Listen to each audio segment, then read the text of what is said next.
Hi అండి. ఈరోజు పప్పులతో కజ్జికాయలు ఎలా చేసుకోవాలో చూపిస్తాను. పప్పులను శనగిత్తనాలతో కజ్జికాయలు ఎలా చేసుకోవాలో చూపిస్తాను. ముందుగా చపాతీ పిండిని కలిపేసుకొని ఇలా పక్కన పెట్టుకోవాలి. కావాల్సినవి శనగిత్తనాలు, శనగపప్పులు, బెల్లం, తురుముకున్న కొబ్బరి, ఇలాచి ఇవన్నీ పౌడర్ చేసుకొని పెట్టుకోవాలి. కజ్జికాయలకి మిక్సీని తీసుకొని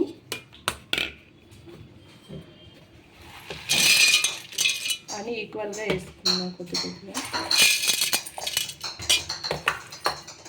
బెల్లం,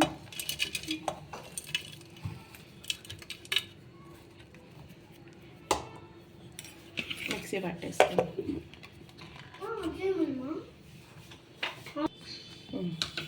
ఇలా పౌడర్ పట్టుకోవాలి. ఇలా ఉంటే సరిపోతుంది. కజ్జికాయలకి చాలా టేస్టీగా ఉంటాయి. పల్లీలు వేస్తాం కాబట్టి చాలా టేస్టీగా ఉంటాయి. ఇప్పుడు అంతా గిన్నెలోకి తీసేసుకుందాం.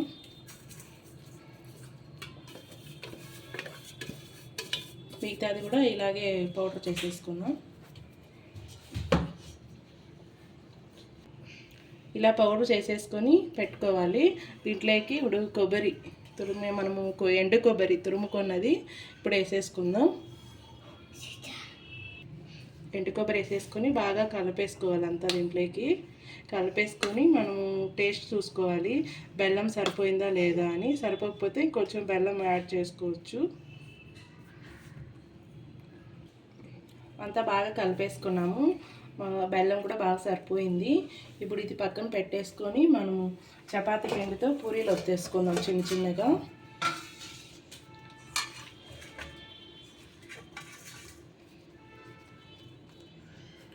ఒక్కొక్కటి వచ్చుకోవాలంటే చాలా టైం పడుతుంది.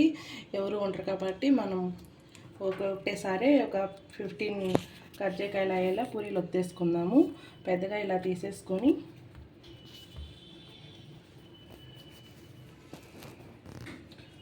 చేసేసుకోవాలి. పక్కన పెట్టేసి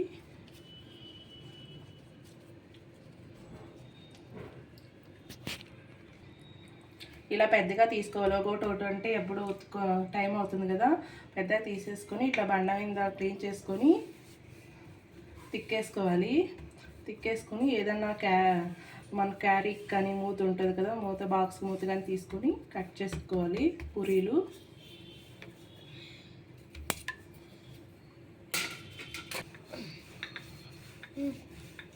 ఇలా బాగా పెద్దగా తిక్కేసుకోవాలి. ఒక్కొరు ఉన్నప్పుడు చేసుకోవడం కష్టం అనుకుంటాం కదా. ఇలా చేసుకున్నాం అనుకో చాలా ఈజీ అయిపోతాయి. కజ్జికాయలు చాలా టేస్టీగానే ఉంటాయి. చాలా మందంగా తిక్కోకుండా కొద్దిగా పలసగా తిక్కోవాలి. ఇలా బండ ఎలుపున తిక్కేసుకున్నాం అనుకుంటే మనకి ఒకటేసారి ఒక 15-20 అలా చేసేసుకోవచ్చు. తొందరగా అయిపోతాయి. 2 టైమ్స్లోనే అయిపోతాయి మనకి. ఇలా తిక్కేసుకొని ఇలాంటిది ఒక క్యారీ తీసుకునేసి ఇలా మనకి ఇట్లా కట్ చేసుకోవాలి. ఎన్నైతే అలా దగ్గరగా ఇట్లా కట్ చేసుకుంటే తొందరగా అయిపోతాయి. ఎవరితోనూ పని ఉండదు.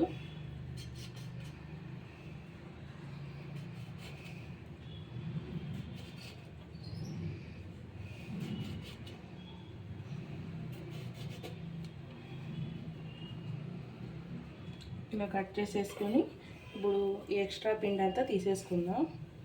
ఇలా తీసేస్తే వచ్చేస్తుంది. చాలా ఈజీ అన్నమాట. ఇదే విధంగా పూరీలు కూడా చేసేసుకోవచ్చు. ఈ టెక్నిక్ ఫాలో అవుతే తొందరగా పూరీలు కూడా అయిపోతాయి.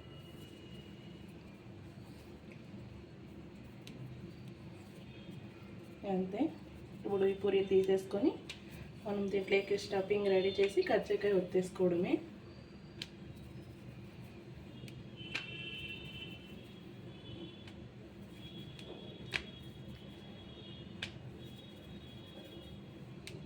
ఇలా చేసేసుకొని పూరీలు అన్నీ ఒత్తేసుకున్నాం.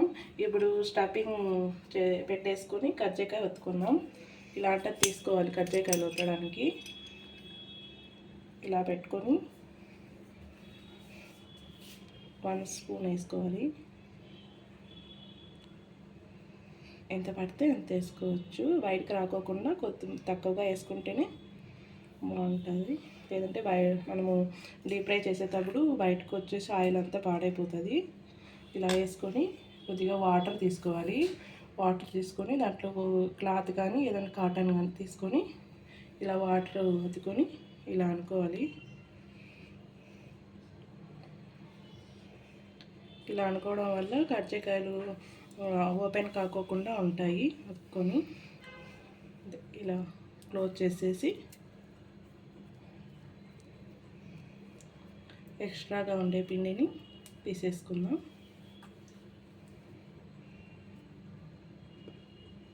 ఓపెన్ చేసుకుని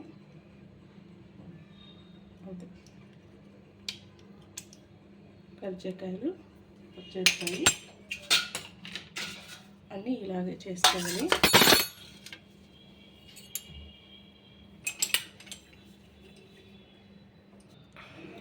ఇలాగే అన్నీ ఒత్తేసుకోవాలి. కర్జికాయలన్నీ ఒత్తేసుకుంటే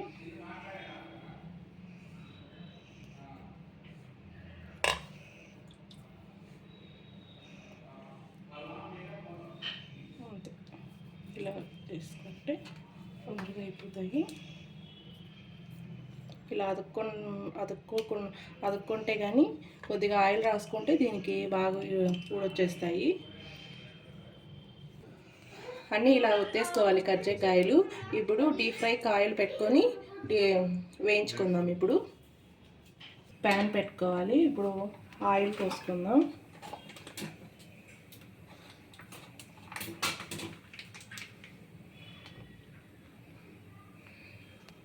డీప్ ఫ్రైకి సరిపడా ఆయిల్ పోసుకోవాలి.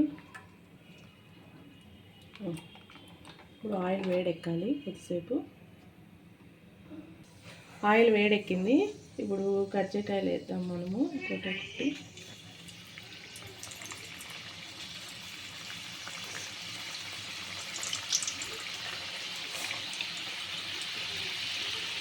అలా గోల్డెన్ కలర్ వచ్చేంత వరకు వేసుకోవాలి. అప్పుడే మనకు క్రిస్పీగా బాగుంటాయి.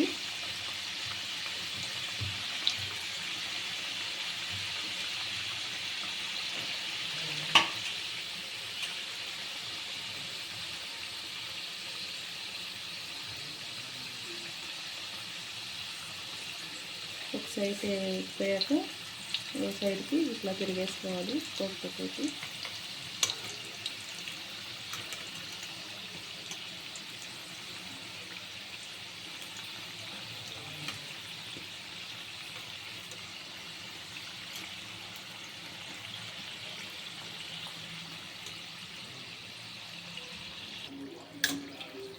ఇలా అన్నీ బాగా వేగాలి.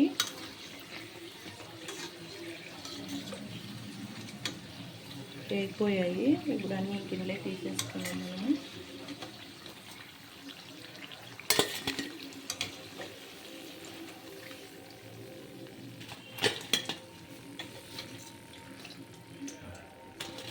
ఇప్పుడు అన్నీ ఇదే విధంగా వేయించుకున్నాం.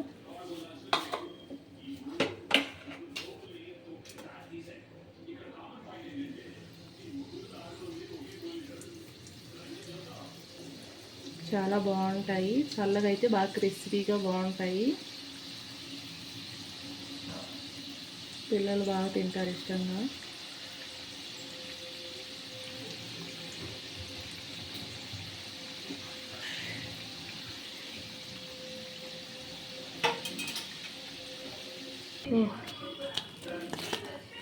అన్నీ ఇదే విధంగా చేసేసుకోవాలి కర్జికాయలు. చాలా బాగుంటాయండి క్రిస్పీగా. మీకు ఈ వీడియో నచ్చినట్లయితే లైక్ చేయండి, షేర్ చేయండి, సబ్స్క్రైబ్ చేసుకోండి. Thank you.